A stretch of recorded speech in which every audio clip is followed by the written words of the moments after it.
Alhamdulillahirobbilalamin. Bersyukur kita panjatkan kepada Allah Subhanahu Wa Taala karena berkat rahmatnya hidayah jualan pada hari ini. Alhamdulillah kita bisa berkumpul kembali dalam acara Lupus kita. Kali ini kita kedatangan tamu istimewa dari rekan guru kita sendiri, yaitu beliau Bu Hafizah. Beliau ini insya Allah akan menyampaikan sesuatu kepada kita, istilahnya menyampaikan berbagi praktik baik ya tentang budaya positif. Mengapa Bu Hafizah membagikan praktik baiknya? Karena beliau ini saat ini sedang mengikuti program belajar guru penggerak, dan ini merupakan salah satu aksi nyatanya, yaitu budaya positif di modul berapa Ibu Har? Ya, di modul 1.4. Nah, nanti di sini kita akan mendengarkan paparan dari Ibu Har. Kita dengarkan dulu apa yang sudah mereka pelajari, apa praktik baiknya, apa budaya positifnya. Mudah-mudahan insya Allah nanti ini semua akan bermanfaat untuk kita semua. Nah, untuk itu mari bersama-sama kita melapaskan basmalah. Bismillahirrahmanirrahim. Oke, selanjutnya adalah waktu dan tempat kita berikan seluas-luasnya kepada Ibu Hafizah untuk berbagi praktik baik kepada kita semua. Kepada Ibu Hafizah, kami persilakan. Baiklah, terima kasih Bu Fitri. Assalamualaikum warahmatullahi wabarakatuh. Alhamdulillah, kita panjatkan puji dan syukur kehadiran Allah Subhanahu Wa Taala karena pada hari ini kita bisa bertemu, berkumpul dalam pengintasan budaya positif di aksi nyata saya di modul 1.4, yaitu budaya positif yang akan saya bagikan kepada rekan-rekan guru semuanya, kepada ibu-ibu semuanya. Akan saya jelaskan tentang budaya positif modul 1.4, diskriminasi atau penindasan, dan ini adalah salah satu aksi nyata saya di modul 1.4, yaitu pendidikan guru penggerak. Nah, di sini inilah biodata saya, yaitu nama saya Harnida, tempat tanggal lahir saya Sundalia 17 Juni 1980, alamat saya di Jalan Timaraya nomor 15 Sundalia, tempat tugas saya di TK Tunas Jaya, nomor HP saya dan WA saya 0812 7983 6480. Saya adalah calon guru penggerak Angkatan 9 Kabupaten Bangka, Provinsi Bangka Belitung. Dan alhamdulillah untuk Angkatan 9 ini saya satu-satunya guru TK yang bergabung dengan guru SD, SMP, dan SMA. Selanjutnya, di sini saya akan mengenalkan yaitu budaya positif di sekolah. Apa itu budaya positif di sekolah?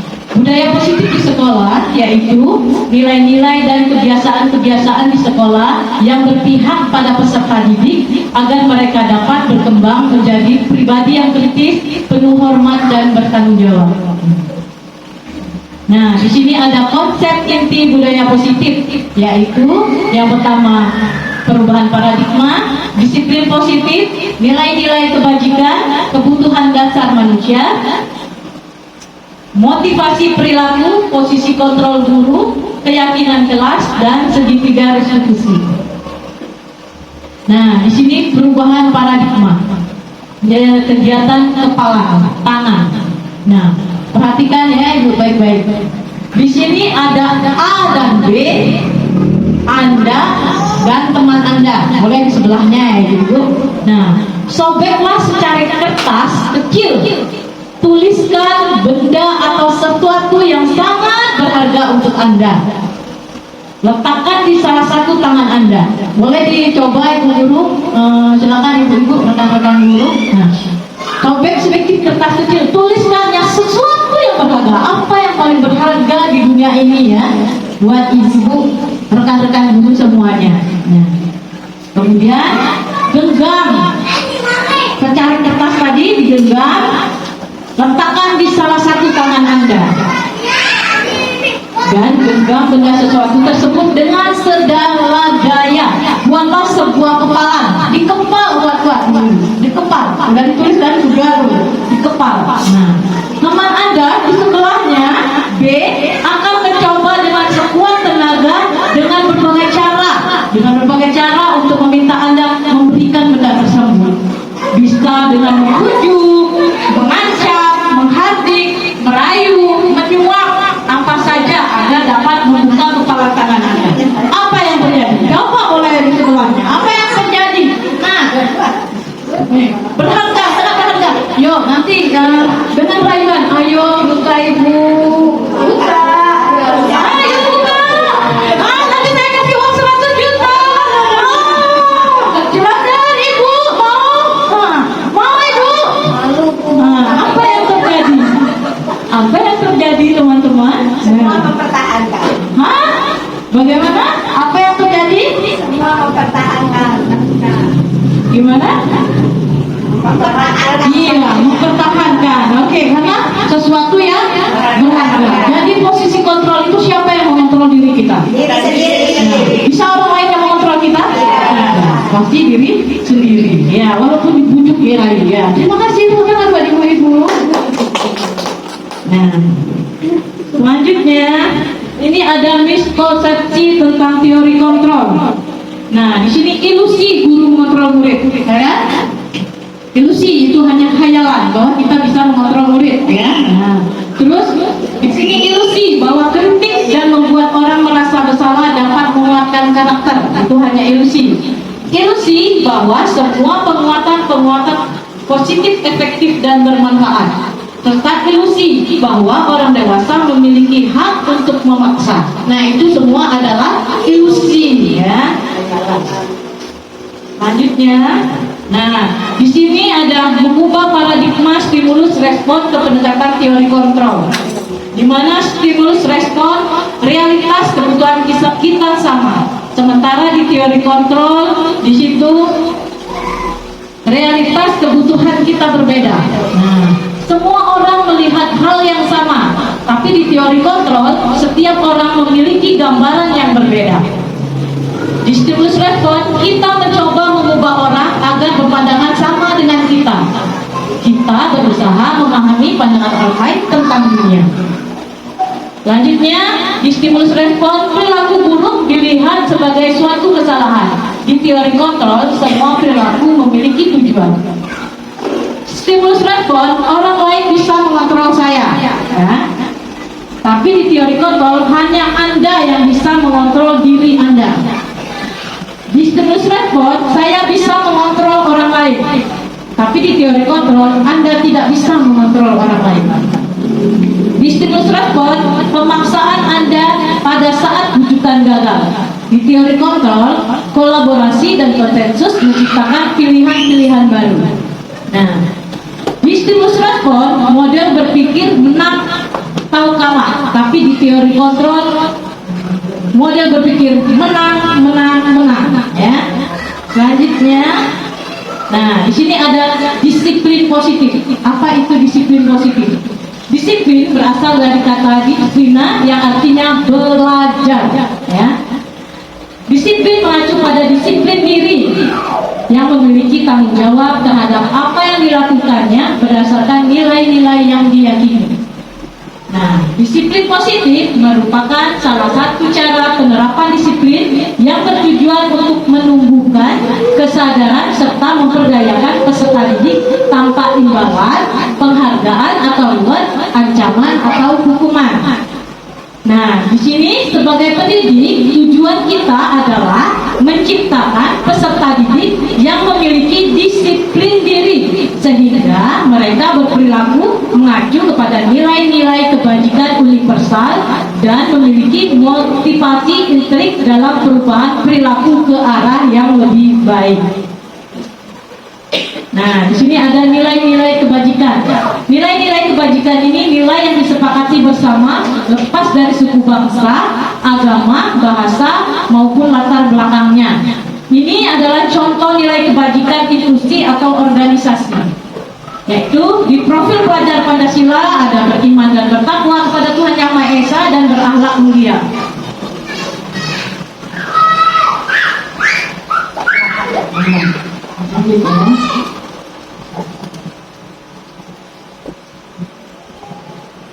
Nah, di profil pelajar Pancasila ada beriman dan bertakwa kepada Tuhan Yang Maha Esa dan berakhlak mulia. kebinekaan global, gotong royong, mandiri, kreatif, dan bernalar kritis. Di IPO Primary Years Program atau PYP, toleransi ada rasa hormat, integritas, mandiri, menghargai, antusias, empati, keingintahuan, kreativitas, kerjasama, percaya diri, dan komitmen. Selanjutnya di keterampilan hidup atau life skill ada dapat dipercaya, lurus, hati, pendengar yang aktif, tidak merendahkan orang lain, dan memberikan yang terbaik dari diri. Nah, selanjutnya di sini ada teori motivasi perilaku manusia, yaitu yang pertama untuk menghindari ketidaknyamanan atau hukuman. Nah, di situ apa yang akan terjadi apabila saya tidak melakukannya, dan di situ adalah termasuk motivasi eksternal. Selanjutnya yang kedua, untuk mendapatkan imbalan dari orang lain atau institusi. Apa yang akan saya dapatkan apabila saya melakukan? Berarti di situ dia menginginkan imbalan ya. Nah, di situ adalah motivasi eksternal. Selanjutnya untuk menghargai diri sendiri. Nah, untuk menghargai di sini yaitu saya akan menjadi orang seperti apa bila saya melakukannya.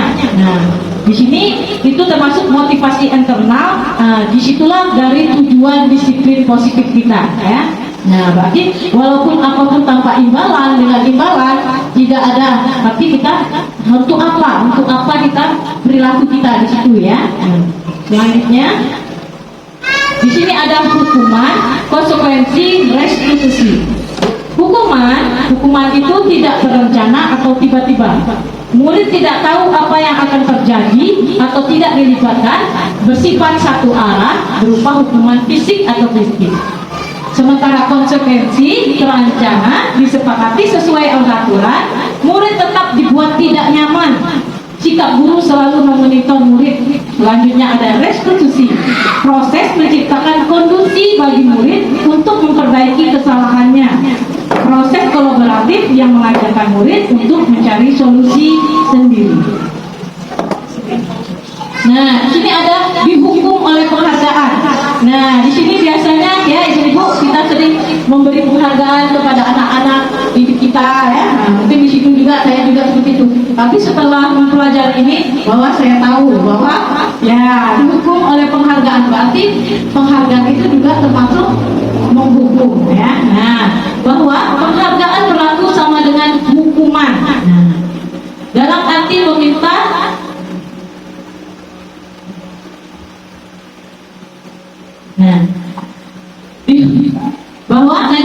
bahwa penghargaan berlaku sama dengan hukuman dalam arti meminta atau membujuk seseorang melakukan sesuatu untuk memenuhi suatu tujuan tertentu dari orang yang meminta atau membujuk. Dorongannya eksternal dan ada faktor ketergantungan beberapa dampak dari pemberian penghargaan, yaitu dari Alif Kon 1293. Berarti di situ ya, di situ ada tujuan untuk memujuk. Terkadang kita untuk memujuk anak, nih ibu kasih hadiah, ternyata itu tidak bagus ya, karena di situ tadi karena termasuk suatu hukuman. Karena nanti anak-anak malas lagi mau biar dikasih ibu guru hadiah. Jadi ya, tapi bagaimana nanti kita lihat dengan cara apa kita memberi penghargaannya itu nanti ada ya. Nah, di sini karena apa? Karena ada pengaruh jangka pendek dan jangka panjang. Terus penghargaan itu menghukum. Terus penghargaan mengurangi ketepatan. Penghargaan tidak efektif. Penghargaan merusak hubungan. Nah, ya. Nah, sama di sini dihukum oleh penghargaan tadi. Penghargaan menurunkan kualitas. Selanjutnya, penghargaan mematikan kreativitas dan penghargaan mengurangi motivasi intrinsik, ya. Nah, ini dia.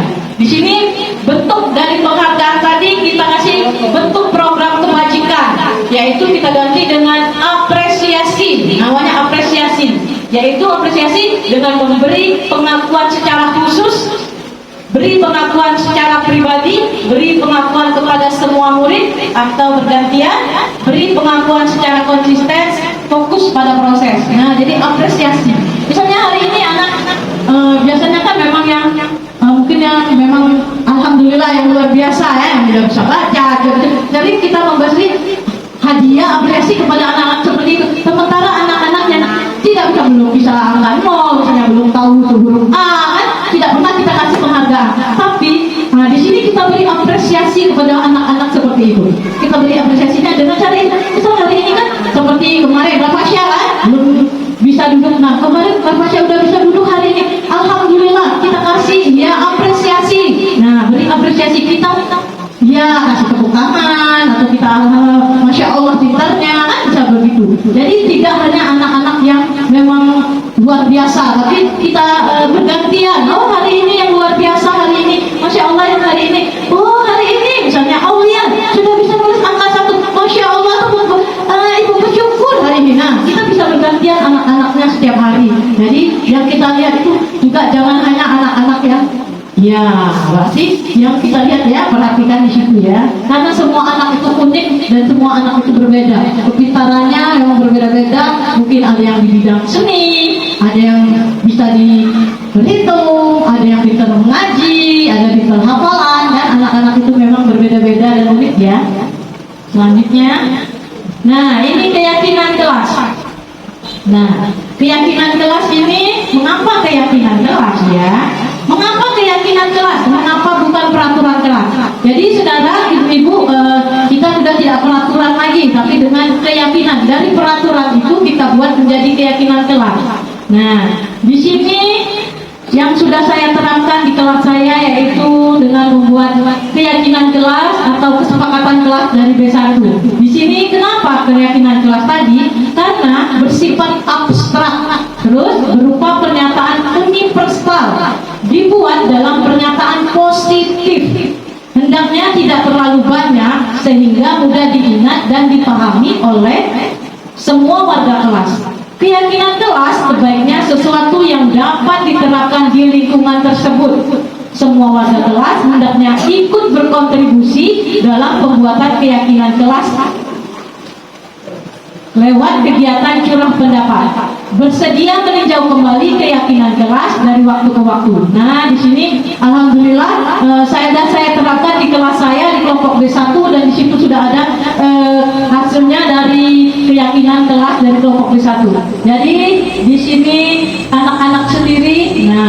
Nah, di sini kan anak-anak sendiri memang anak TK belum bisa menulis sendiri. Jadi kita bantu dan kita dengan pertanyaan tematik. Nah, apa anak-anak yang di kelas ini yang kita peraturan yang biasa gini? Oh iya Bu, ini misalnya tidak boleh ribut di dalam kelas. Nah, oh Ibu, kalau piket Bu, nah maunya Bu piket, ya kan? Nah, di sini anak-anak akan dibantu sama ibu guru untuk menulisnya dan di situ dari misalnya di sini kan ada nih, ada lagi ini. Jadi setelah ditulis tadi, anak-anak menempelnya di dinding kelas masing-masing ya, nanti di dinding kelas masing-masing ya, ibu-ibu ya, silakan nanti untuk mencoba menerapkannya di kelas masing-masing.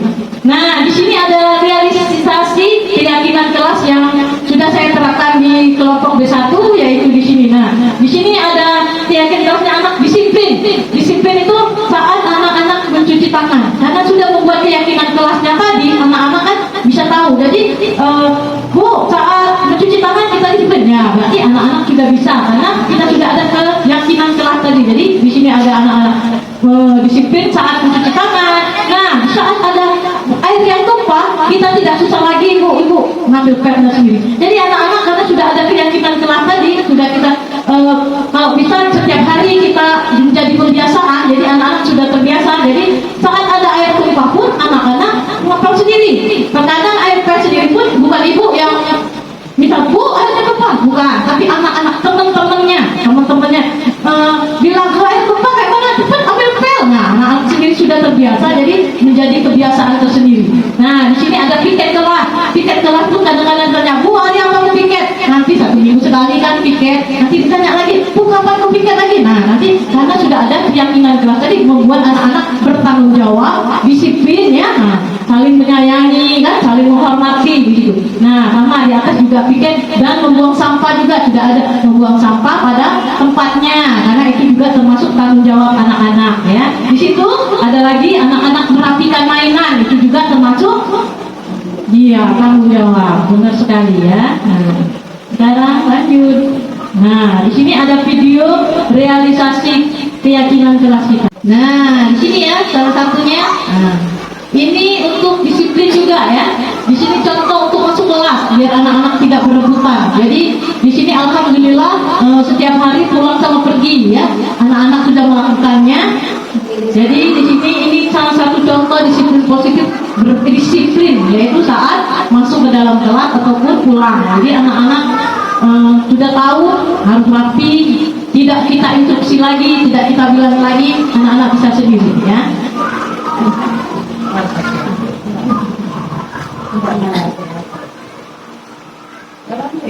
Ada gambarnya, jadi memudahkan. Nah, tidak ada yang lari-lari kan? Nah, alhamdulillah sudah kan? Nah, itu salah satu cara untuk penerimaan disiplin positif tadi ya. Nah, ini juga ini dari keyakinan kelas kita. Jadi anak-anak tahu nih. Nah, setiap hari anak-anak yang kalau kita pakai mangkok, nah jadi anak-anak sudah terbiasa dengan mencuci piring. Nah, ini juga salah satu bentuk tanggung jawab anak-anak ya. Nah, di sini anak-anak sudah saya terapkan dengan disiplin positif tadi di kelas kita ya.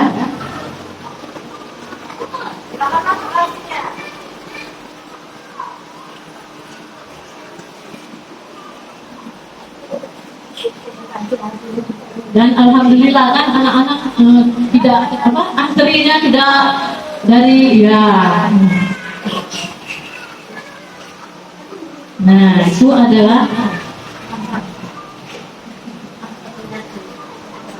nah ya, itu adalah realisasi dari keyakinan kelas yang disepakati bersama dibuat anak-anak dan mereka pun karena kita bertanya kepada anak-anak jadi mereka pun dengan senang hati mengerjakan semuanya ya.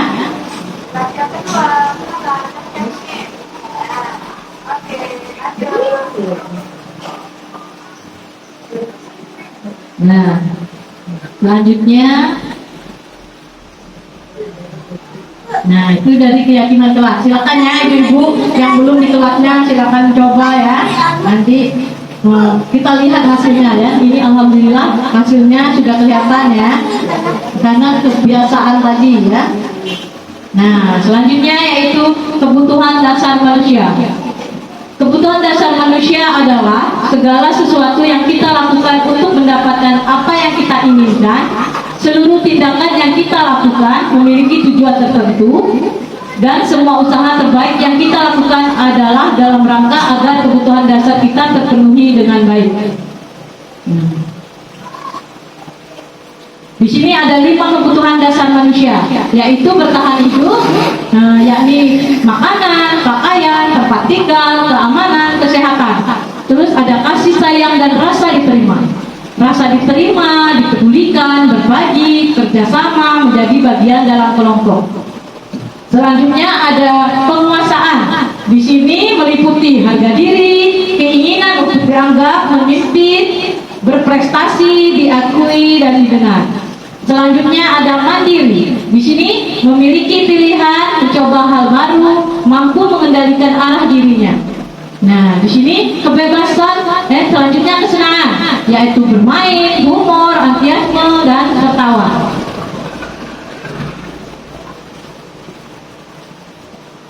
Nah, di sini ada kuesioner ibu-ibu. Nah, di sini akan saya bagikan kuesioner. Silakan ibu-ibu hitung nanti di mana tingkat kebutuhan ibu, kebutuhan diri kita sendiri, ya. Nah, di sini ada kuesioner dari bawah. Ya. Nah, silakan ya. Di situ ibu-ibu lihat kuesioner itu adalah untuk diri kita sendiri, untuk guru terutama ya. Sebelum kita mengajar anak didik kita kan kita lihat dulu kebutuhan kita apa. Nah, di situ ada kuesioner. Silakan ibu-ibu lihat. Itu isi nomor 1.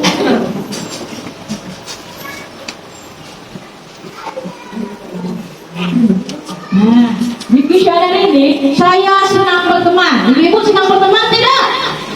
Nah, kalau senang ada yang kadang-kadang mungkin. Kalau kadang Kalau dia senang itu 5, boleh dicontek. Mudah bagi saya berbicara dengan siapapun, mudah tak bagi ibu-ibu untuk berbicara. Nah, selanjutnya saya suka mengobrol lewat telepon, suka ada. Nah, kadang-kadang ya, kadang-kadang menghadap telepon ya, atau sangat benar atau tidak. Saya suka bekerja dengan orang lain. Saya menghabiskan banyak waktu dengan orang lain. Saya ingin orang-orang menyukai saya. Nah, saya ingin membuat orang-orang yang bangga dengan saya. Apa yang teman-teman saya pikir tentang saya itu penting. Saya lebih suka bekerja sama daripada bekerja sendiri. Saya senang bertemu orang atau orang-orang baru. Nah, di situ nanti di situ ada hasilnya. 1 sampai 10. Nah, itu 1 sampai 10 dijumlahkan. 1 sampai 10 ibu-ibu jumlahkan. Terus 11 sampai 20 ibu-ibu jumlahkan hasil dari ibu-ibu tadi. Terus 21 sampai 30 ibu-ibu jumlahkan. Kemudian 31 sampai 40 itu ibu-ibu jumlahkan.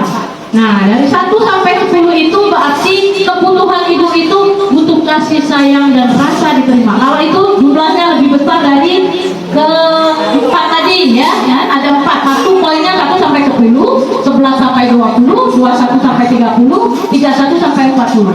Mungkin di situ ibu suka dengan kebutuhan, ibu suka dengan kebebasan. Berarti ibu suka kebebasan. Nah, kalau nilai ibu-ibu yang paling menonjol di situ di mana? Yang nilainya paling besar itulah diri ibu. Nah, disitulah kebutuhan dasar ibu ya. Berarti misalnya besarnya di jumlahnya di 31 sampai 40 itu jumlahnya lebih tinggi. Berarti ibu-ibu suka kesenangan. Nah, ibu-ibu suka bersenang-senang ya. Ya. Nah, silakan ibu-ibu Menilai nanti. diri sendiri. Ya, itu untuk menilai diri kita sendiri. Silakan ibu-ibu ya. Mungkin butuh kasih sayang ya, ada rasa diterima, butuh kepuasan, kebebasan dan kesenangan. Nah, kita lanjut ya ibu-ibu ya. Nah, nanti silakan ibu-ibu lihat ya. Nah, di sini ada 5 posisi kontrol guru. Nah, ayo ibu-ibu, di sini 5 posisi kontrol ini yang sering kita ya sama anak-anak kita ya. Di sini ada penghukum, ada pembuat merasa bersalah, ada menjadi teman, ada pemantau dan ada manajer. Nah, di manakah posisi ibu-ibu? Jadi teman. Oh, menjadi teman. Terus yang lainnya? Ya. Biasanya di posisi kontrol ini guru di rumah sama di sekolah sama tidak ya? Oh, beda. Beda. Kenapa bisa beda? Anak sendiri senang berani, Iya. orang lainnya berani.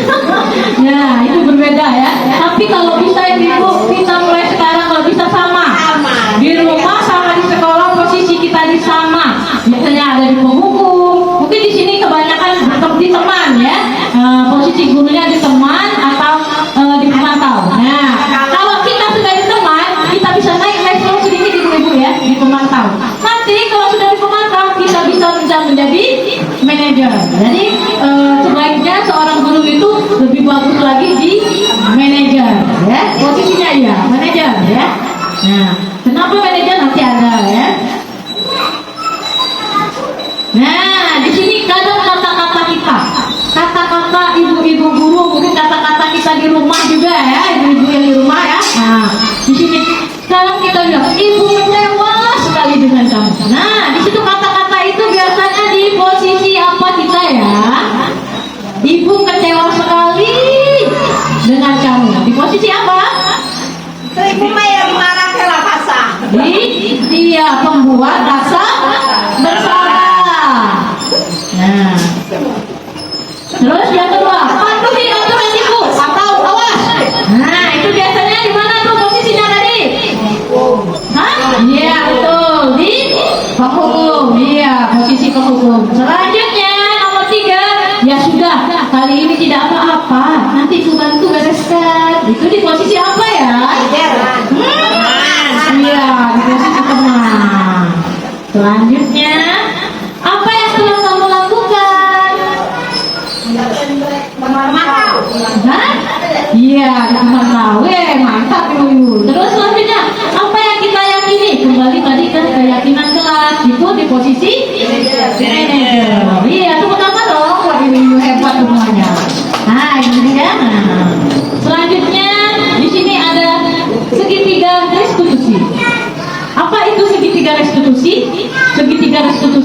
adalah suatu proses dialog yang dijalankan oleh guru agar dapat menghasilkan murid yang mandiri dan bertanggung jawab. Nah, di sini dari budaya positif ini tadi juga menghasilkan kita menginginkan anak-anak yang mandiri dan bertanggung jawab. Nah, ya, apa itu segitiga restitusi tadi? Nah, di sini ada tahapan-tahapan segitiga restitusi, yaitu menstabilkan integritas, yaitu setiap orang kita bertanya kepada anak dari pemantau dari manajer tadi, jadi anak-anak kita bisa dari situ kita masuk ke segitiga restitusi, yaitu menstabilkan integritas. Kita dengan bertanya, setiap orang pasti pernah melakukan kesalahan. Kamu bukan satu-satunya yang pernah melakukan ini.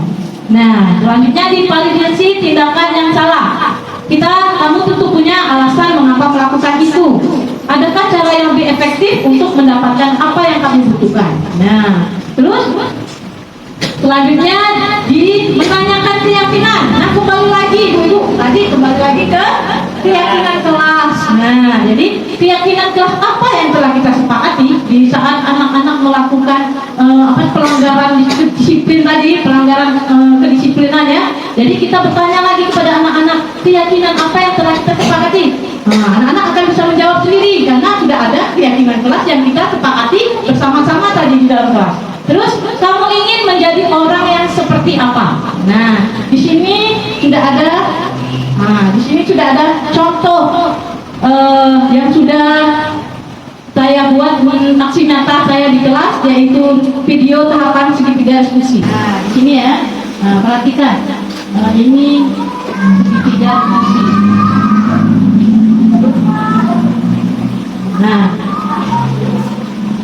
Nah, jadi di saat anak-anak melanggar peraturan tadi, melanggar kedisiplinan tadi, nah kita ajak berbicara, ya. Jadi jangan langsung ke situ, kita ajak berbicara. Nah, nanti kan dia sendiri langsung kan. Nah, apa yang ya.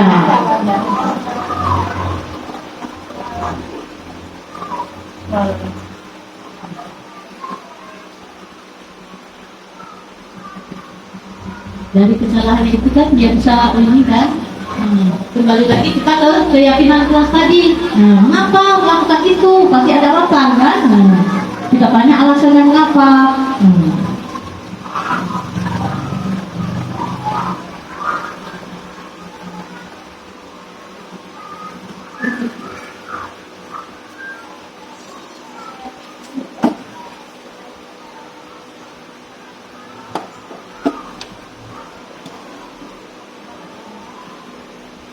Nah, di sini kan katanya iya nanti saya sudah bisa berbaris ke belakang. Nah, tindakan dia tadi kan ditanya, benar nggak itu keyakinan kelas kita? Nah, kan nanti anak-anak kembali.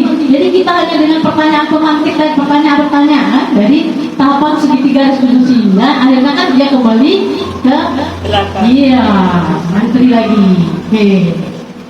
Nah, di sini selanjutnya selain dari itu semua juga saya sudah menerapkan budaya positif. Nah, dengan kegiatan ya. Kegiatan di sini yang alhamdulillah kegiatannya sudah berjalan ya, yaitu kegiatan Jumsi, yaitu Jumat Bersih, salah satu budaya positif untuk cinta kebersihan dan lingkungan, dan kegiatan Junggi yaitu Jumat Berbagi untuk kepedulian bersama. Nah, di sini alhamdulillah untuk kelas kita sudah kita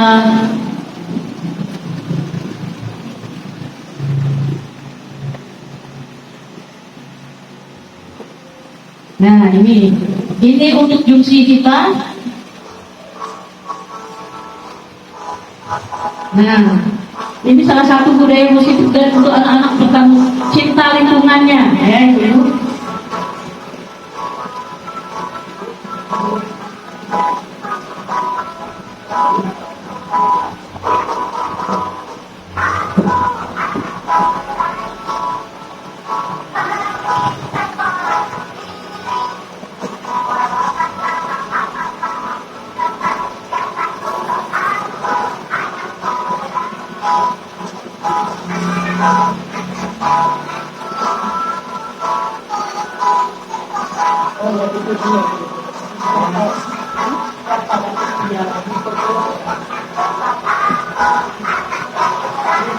dan ini kan dilaksanakan setiap 1 minggu sekali di hari Jumat ya. Anak-anak membersihkan sampah-sampah yang ada di lingkungan sekolah. Dan mudah-mudahan dengan terbiasanya anak-anak untuk lingkungan sekolah nanti bisa sampai budaya positifnya terbawa ke rumah, ke lingkungan masyarakat. Itu yang kita harapkan ya. Nah, walaupun dengan pendidikan anak usia dini, jadi kita mulai dari pendidikan anak usia dini ya. Jadi biar terbiasa.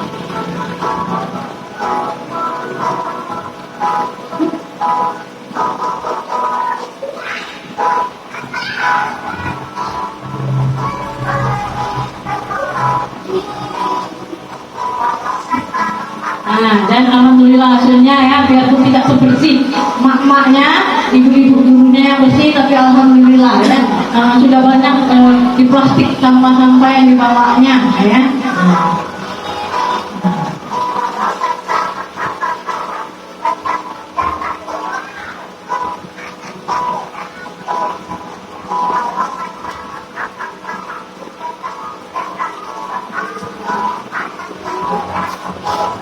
Nah, dengan semangatnya ya, ngambil apapun dimasukin ke dalam lampu, dimasukin ke dalam plastiknya ya, biar penuh.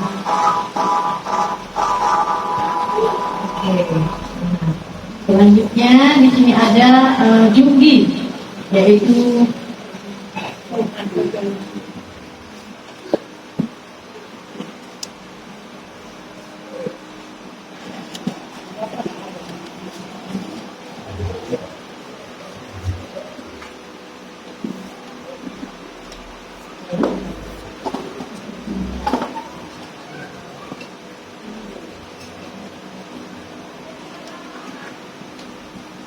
anak itu.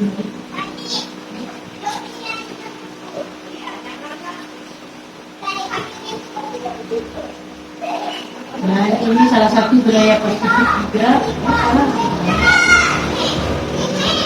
Nah,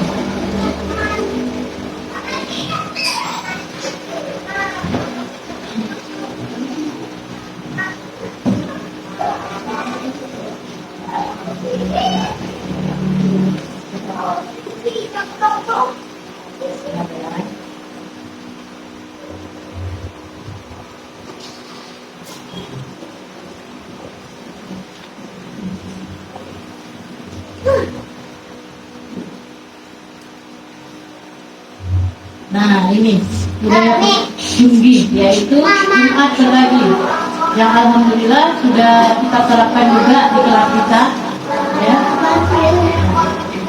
Ini biar anak-anak peduli dengan orang-orang di sekelilingnya, di sekitarnya ya.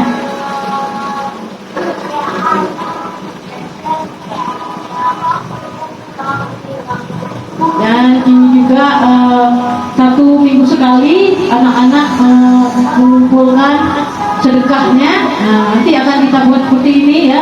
Anak-anak akan berbagi, jadi dikumpulkan dulu. Nanti kalau sudah 1 bulan sudah benar, insya Allah baru kita ajak anak-anak berkeliling ya. Nah, dan ini alhamdulillah juga sudah diterapkan di kelas kita. Ini salah satu budaya positif juga ya.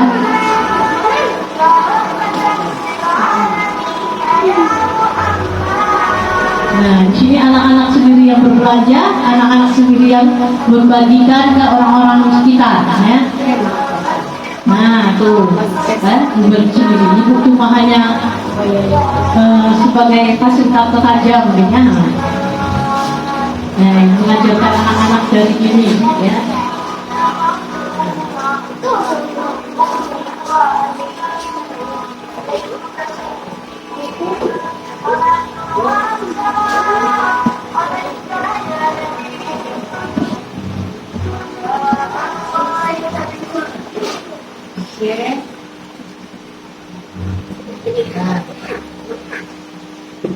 Dan terima kasih. Tepuk tangan buat semuanya. Yuk, kita ekspresi dulu ya. Nah, biar semangat sebelum mungkin nanti ada mau tanya jawab. Nah, kita ekspresi dulu. Dengarkan, lihat ya. Dengarkan kata-kata ibuan. Nah, ini 1, yang ini 2. Kalau ini 3, ini 1, 2. Yang ini 2. Kalau ini? 3. Ini? 5. Salah. Dengarkan kata-kata. Oh iya. Ya?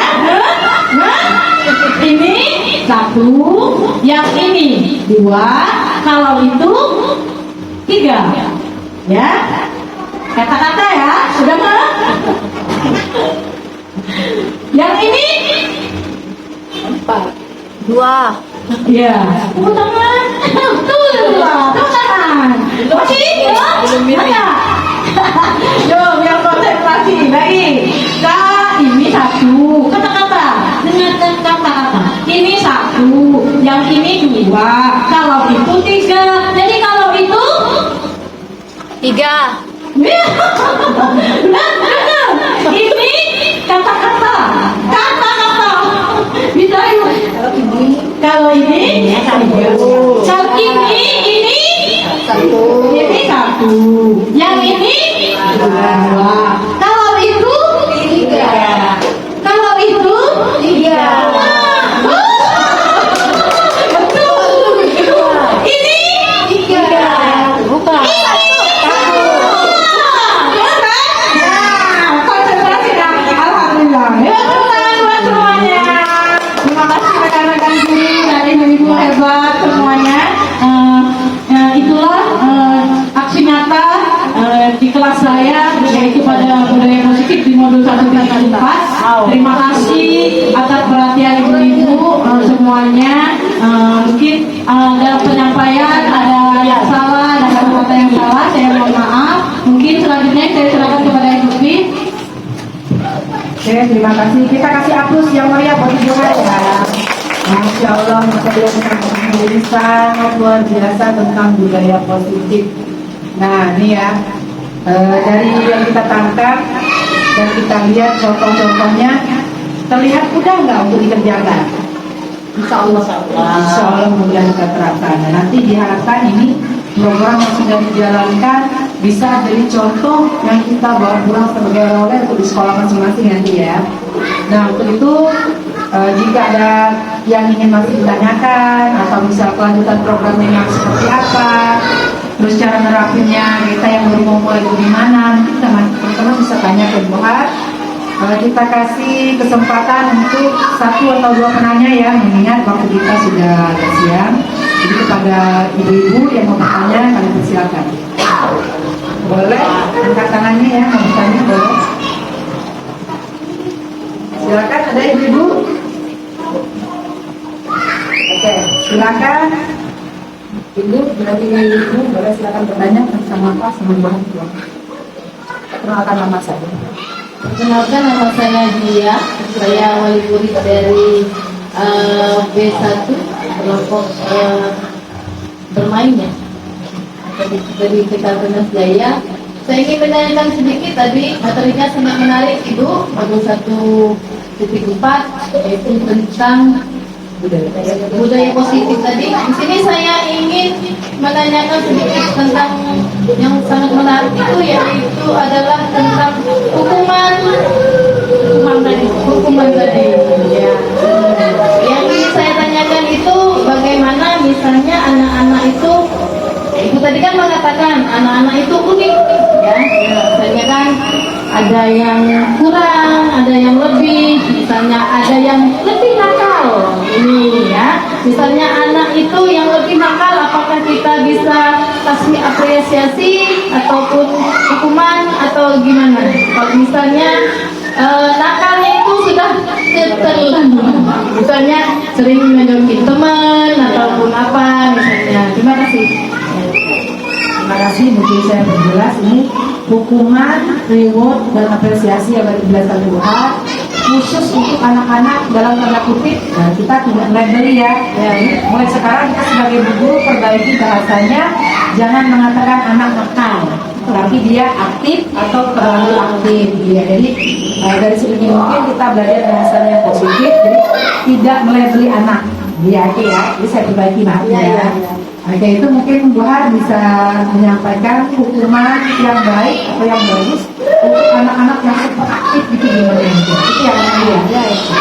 Ya, benar Mas. Itu bukan semua ya di kelas kami juga alhamdulillah ya, di kelas Ibu Hat juga gitu kan ada, tapi biasanya gitu kita cari kegiatannya itu yang bikin anak tidak aktif. Misalnya dia aktif dan kita tanya keinginannya tadi apa.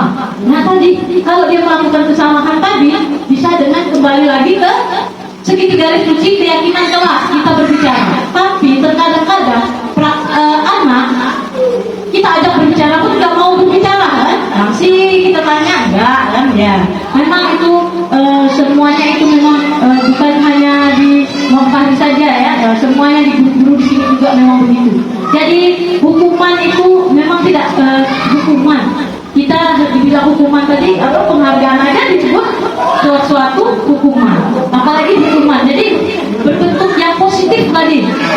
Mungkinnya dengan kita bisa kita dengan cerita. Kalau di sekolah ini kan biasanya cerita kan. Nanti kita bisa dengan cari buku-buku yang menginspirasi. Oh, bahwa anaknya ini begini gitu ya. Tapi kita di sini tidak ada dengan hukuman. Mungkin besoknya anak-anak nggak sekolah lagi kalau dihukum ya. Mungkin bisa berdiri. Ini zamannya memang sudah zamannya ini bukan zamannya seperti itu lagi ya. Nanti kalau kita yang menghukum anak-anak yang ada ibu gurunya yang disel kalau orang tua, ya kan? Ya? Apalagi sekarang itu yang di kan bapak gurunya mengajak anak untuk sholat, tapi yang mengeluarkan uang siapa? Bapak gurunya kan? Padahal tadi itu tujuan guru tadi pendidikan, mendidik. Jadi memang anak-anak kadang-kadang terbentuk, maaf ya, terkadang itu anak itu kami telusuri dari rumah. Kadang-kadang lingkungan sekolah sama rumah itu berbeda. Jadi anak-anak di rumah itu mungkin terlalu dimanja atau terlalu kebebasan tadi ya, terlalu bebas. Jadinya saat di sekolah anak-anak bebas sama temennya. Ya bagaimana lah setiap hari ya, yang ganggu temennya, yang bagaimana. Jadi di sini ibu kalau kasih hukuman nggak bisa kasih hukuman, tapi mungkin dengan cara itu tadi, dengan cara bercerita, mungkin kan cari aktivitas yang membuat dia sampai tidak mengganggu temannya. Apalagi di kelas ini ibu sering ajak keluar itu, salah satunya memang supaya tadi biar anak kalau di dalam kelas 5 menit cuma konsentrasi 5 menit, dari 5 menit anak-anak tidak akan konsentrasi lagi ya. Mungkin ada guru-guru lain yang mau menambahkan mungkin ya. Nah mungkin itu cuma kami bisa mengarahkan yang lebih baik mungkin dengan berbicara dengan melalui segitiga diskusi tadi kan, kembali lagi ke keyakinan kelas, bahwa keyakinan kelas kita di sini sudah ada saling teman, saling menyayangi, saling menghargai. Setiap hari kami menerapkan lagu anti bullying ya. Nah masing-masing guru lagunya anti bullying.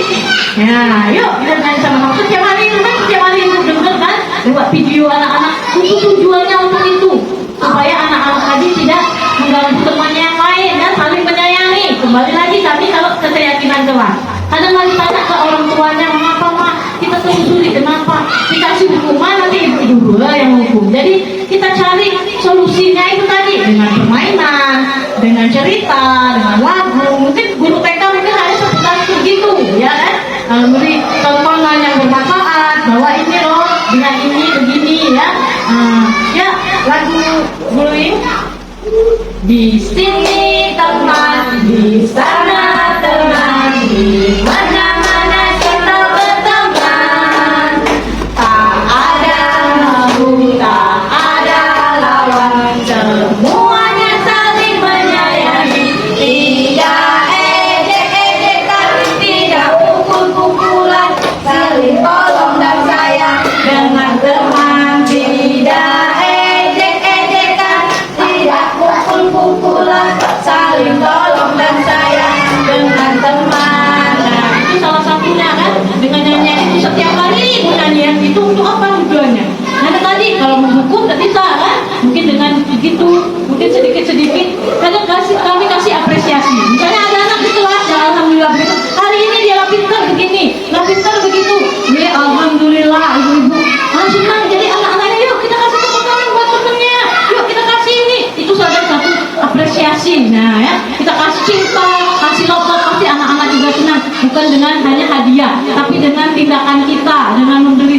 cinta yang tulus tadi ya. Mudah-mudahan ya. Bagaimana Mama Fari atau mungkin ada mau tambahan, silakan Ibu Fitri.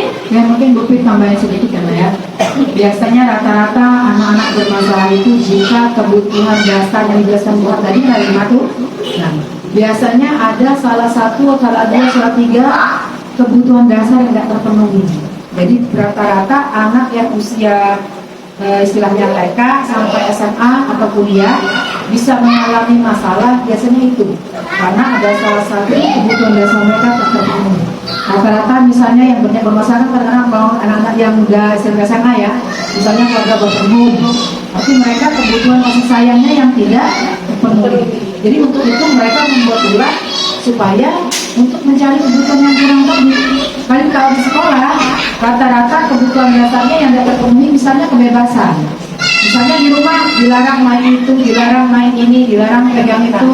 Nah, jadi akhirnya pas di sekolah mereka merasa bebas karena guru membebaskan, tidak melarang mereka untuk ini itu. Hanya saja perlu adanya itu tadi sinkronisasi antara sekolah dengan orang tua. Jadi sudah seandainya sudah ada kesepakatan kelas kayak buat, jadi harus dikomunikasikan dengan orang tua, nanti orang tuanya akan paham. Jadi di rumah bisa dilanjutkan, jadi sinkron. Aturan yang sudah didapat dari sekolah dengan aturan yang ada di rumah sudah bisa disinkronkan. Nah, jadi jika tidak sinkron, otomatis kami harus mulai dari awal lagi. Sebagai guru TK harus mulai dari awal, karena di rumah sudah dimentahkan. Jadi aturan yang kita buat tidak berlaku untuk di rumah. Kalau pulang ke sekolah, kita harus ulang dari awal. Makanya sebagai guru kita harus bangga tujuan tiap hari mengingatkan anak tentang kesepakatan kelasnya. Nah, untuk hukuman tadi, mungkin Bu Anda jelasin. Nah, jika kita sudah buat kesepakatan kelas, itu artinya akan ada konsekuensi. Jadi disitulah kita boleh menghukum anak dalam tanda kutip jika sudah ada kesepakatan antara guru dengan muridnya. Tapi kalau belum ada kesepakatan kita tidak boleh karena itu hukuman. Tapi kalau kita sudah ada kesepakatan itu bukan hukuman lagi, namanya konsekuensi. Jadi seandainya nih Mas Buhar tidak disiplin saat antri cuci tangan, misalnya udah sepakat nih teman-teman atau kawan-kawan anak-anak siapa yang tidak cuci tangan antrinya disiplin, bagaimana kalau kita kasih hukuman bisa berhitung sampai 10. Kalau mereka sepakat itu boleh diterapkan, itu namanya udah konsekuensi. Jadi saya sudah melanggar, tadi kan sudah melanggar kesepakatan kelas, nah kamu harus apa? Saya harus berhitung Bu sampai 10. Bisa dilaksanakan sekarang atau mau kapan? Mau sekarang Bu? Lakukan, itu boleh. Jadi itu bukan hukuman lagi namanya, tapi udah konsekuensi dari sebuah kesepakatan. Itu mungkin yang kita tambahkan. Kira-kira bisa ada yang mau ditanyakan Mama? Bisa ya loh, kesempatan bagus banget. Materi yang disampaikan buat sini sangat luar biasa ya. Ada lagi yang mau ditanya? Yang pasti hukumannya yang positif ya. Ya. Kalau hukuman itu tadi kembali ya. Ada lagi nggak? Ada lagi? Cukup?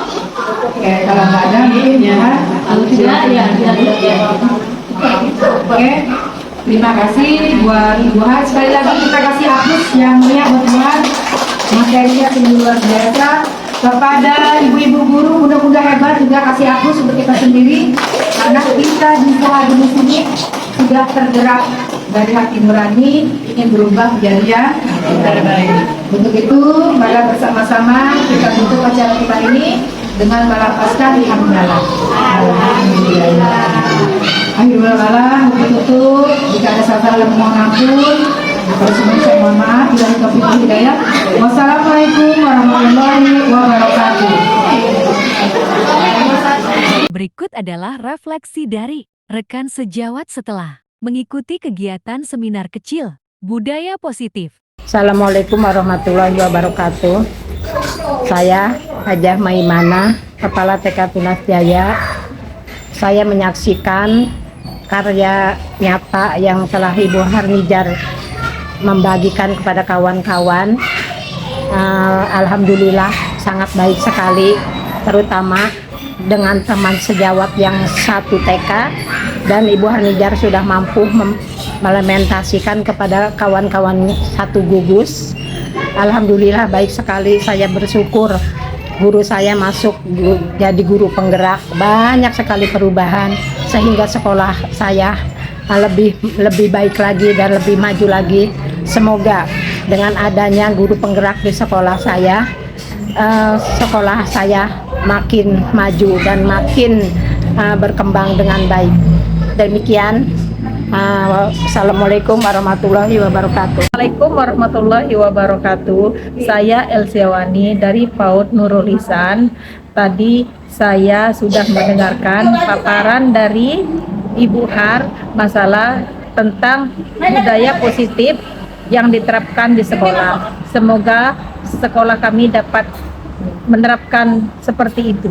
Saya Marianti dari Guru TK Gajah Mada Sungalian ingin menyampaikan tentang pembelajaran dari Ibu Hardizar tentang budaya positif. Mudah-mudahan dapat kami terapkan di sekolah kami masing-masing.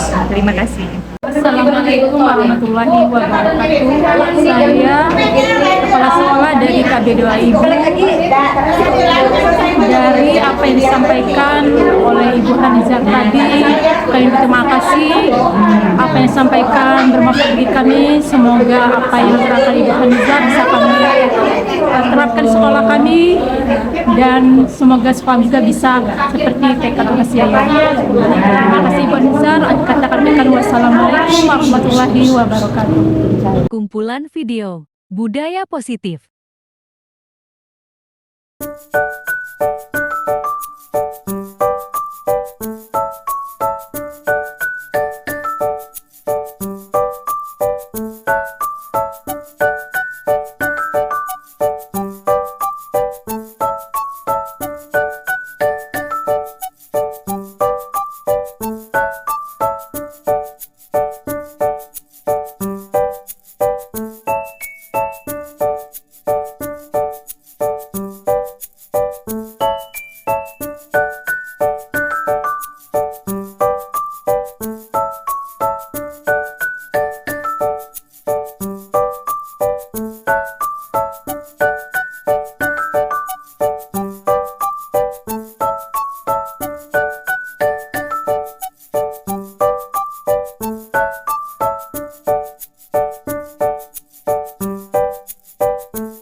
Arsi taruh di mana dulu?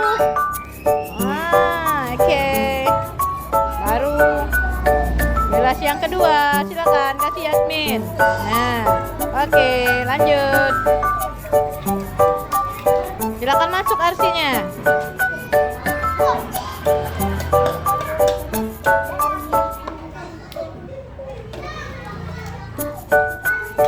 Ya, silakan lanjut. Silakan masuk.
kasih.